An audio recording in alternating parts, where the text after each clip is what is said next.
মা, ও মা, আমার খুব খিদে পেয়েছে।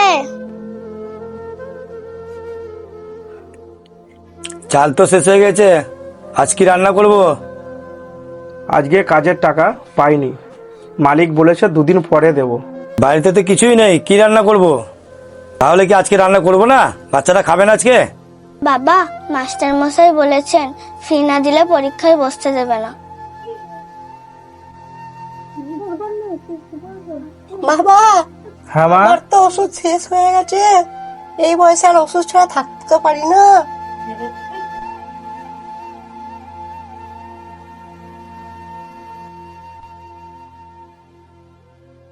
মা, আমি কি মানুষ নই?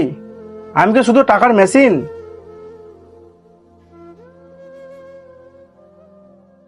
আমাদের প্রিয় নেতা গরিবের বন্ধু দিলীপ বাবুকে জানাই স্বাগতম স্বাগতম স্বাগতম। স্বাগতম স্বাগতম দিলীপ বাবু স্বাগতম। ভাই আর বোনেরা, আমি সবসময় আপনাদের পাশে আছি। এইবার ভোটে যদি আপনারা আমাকে জেতান, এই এলাকার কোনো ছেলে বেকার থাকবে না, আমি কথা দিলাম। দিলীপ বাবু স্বাগতম স্বাগতম স্বাগতম দিলীপ বাবু স্বাগতম স্বাগতম স্বাগতম। দিলীপ বাবু জিন্দাবাদ জিন্দাবাদ জিন্দাবাদ দিলীপ বাবু জিন্দাবাদ। জিন্দাবাদ জিন্দাবাদ। নমস্কার মেল বাবু। আমার মেয়ে স্কুলে ফি না দিতে পারলে পড়াশোনা বন্ধ হয়ে যাবে, আপনি কিছু করুন। ঠিক আছে, আমি দেখছি। আপনার মেয়ের নামটা লেখো, দেখছি আমি কি করা যায়। মানিক, নামটা লিখে লে তো। যাও শোনা, নামটা বলে দাও তোমার। খুশবু মল্লিক। ঠিক আছে।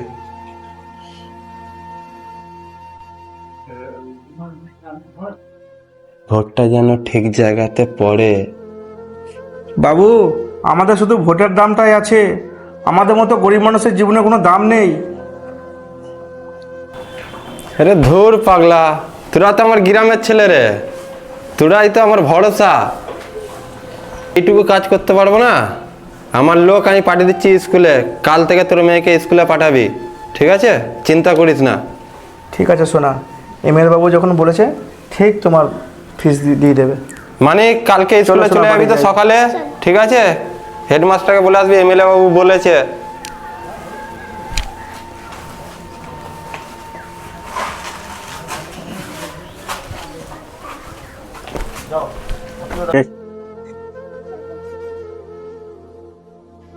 এবার শুনছো, আমাকে 1 গ্লাস জল দাও তো। হ্যাঁ দিচ্ছি।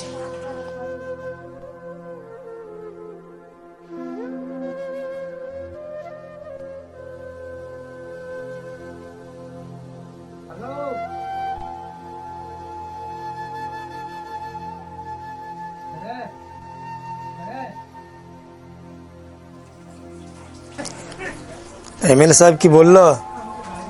এমএলএ বাবু বললো কালকে থেকে তোমার মেয়েকে স্কুলে পাঠাতে। বাবা, তুমি কি নেতা হতে পারো না? গরিবের ছেলেরা পোস্টার আর নেতাদের ছবি হাতে করে নিয়ে ঘুরে বেড়ায় শুধু।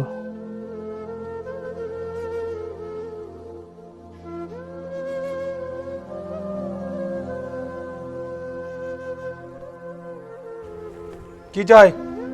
আমরা এমএলএ বাবুর সঙ্গে দেখা করতে চাই। পারমিশন আছে? পারমিশন নাই, কিন্তু আমরা এই গ্রামেরই ছেলে, এমএলএ বাবু আমাদেরকে চেনে।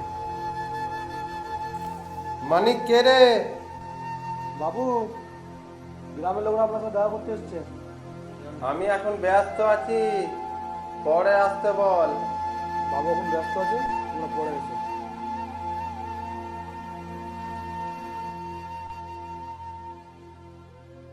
মানিক, ওদেরকে দাঁড়াতে বল, আমি যাচ্ছি।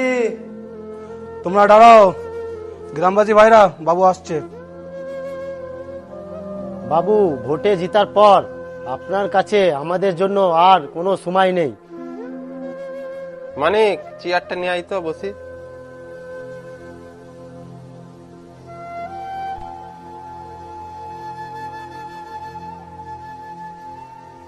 আজকের বিশেষ বিশেষ তাজা খবর, এমএলএ বাড়ি গ্রামবাসীরা ঘেরাও করেছে। আমরা জানতে চাই গ্রামবাসীরা কি কারণে ঘেরাও করেছে। বলুন আপনারা কিসের জন্য বাড়ি ঘেরাও করেছেন এমএলএ সাহেব? এই গ্রামে কোনো উন্নয়ন হয়নি। কেন উন্নয়ন হয়নি কেন? আমি তো শুনেছি এই গ্রামে অনেক উন্নয়ন হয়েছে। হ্যাঁ, উন্নয়ন হয়েছে, কিন্তু পোস্টারে। কেন পোস্টারে কেন? আপনাদের মন্ত্রী কোনো কাজ করেনি? না, কাজ করেনি। আমরা গ্রামবাসী, আমরা এখনো না খেয়ে দিন কাটাচ্ছি। বলুন, আপনি কিছু বলবেন? আমরা গরিব, তাই আমাদের কান্নার আওয়াজ মাইক পর্যন্ত পৌঁছায় না। আপনারা এতক্ষণ দেখছিলেন উল্টোপাল্টা নিউজ। আমরা এখন বিধায়কের কাছে গিয়ে জেনে নেবো এই গ্রামে উন্নয়ন কেন হয়নি। বলুন বিধায়ক মশাই।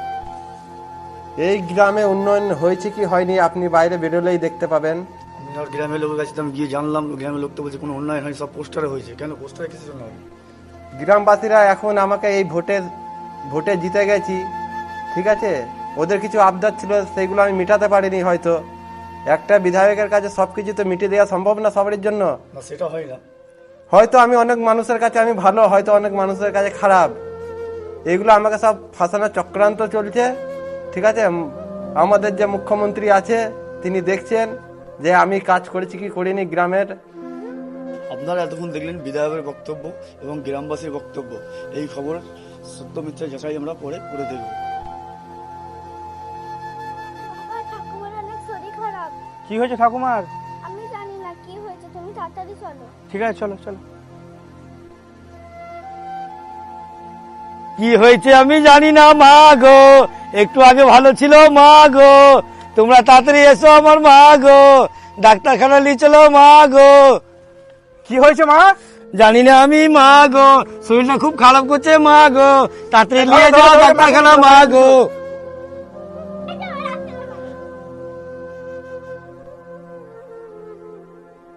ডাক্তারবাবু, ডাক্তারবাবু, মাকে বাঁচান। কি হয়েছে কি হয়েছে? বেডে শো, আমি দেখছি।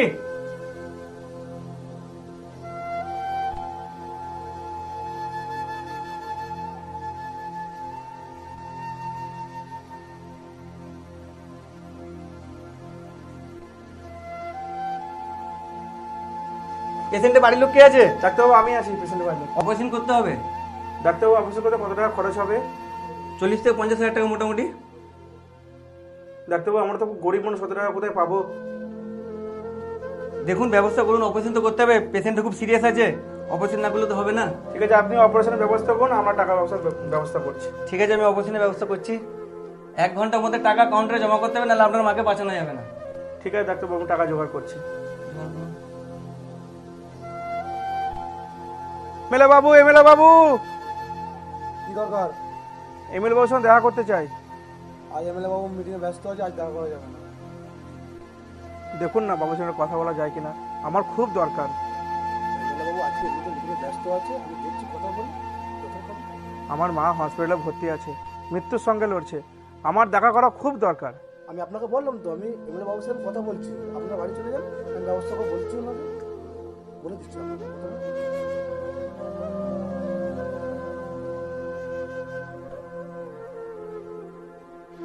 ডাক্তারবাবু, আমি টাকা জোগাড় করতে পারিনি।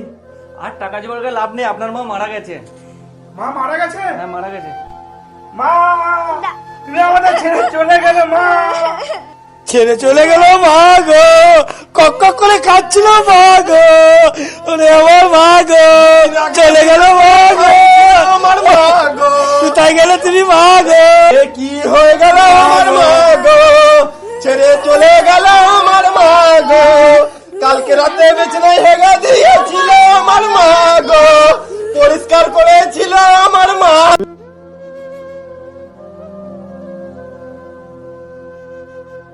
নমস্কার এমএলএ বাবু। এমএলএ বাবু, আমাদের ভোট নেওয়ার সময় আমাদেরকে শুধু ব্যবহার করা হয়, আমাদের দুঃখ কষ্ট বোঝার মতো কেউ নেই। তোরা কি দল বল নিয়ে এসে এখানে কি নাটক করতে এসছিস? এমএলএ বাবু, এটা নাটক নয়, এটাই গরিবের বাস্তব। আপনি বলেছিলেন সবসময় আমাদের পাশে আছি। আজ কোথায় গেল আপনার সেই প্রতিশ্রুতি? এমএলএ বাবু, গরিবের অভাব টাকা দিয়ে মেটানো যায়, কিন্তু গরিবের অপমান টাকা দিয়ে মেটানো যায় না। এমএলএ বাবু, আপনার চেয়ার তো মাত্র 5 বছরের, কিন্তু আমাদের অভাব সারা জীবনের। এবার যখন ভোট চাইতে আসবেন, এমএলএ বাবু প্রশ্নর উত্তর নিয়ে আসবেন। এমএলএ বাবু, গরিব মানুষেরা আপনাদের দয়া চায় না, চায় শুধু অধিকার।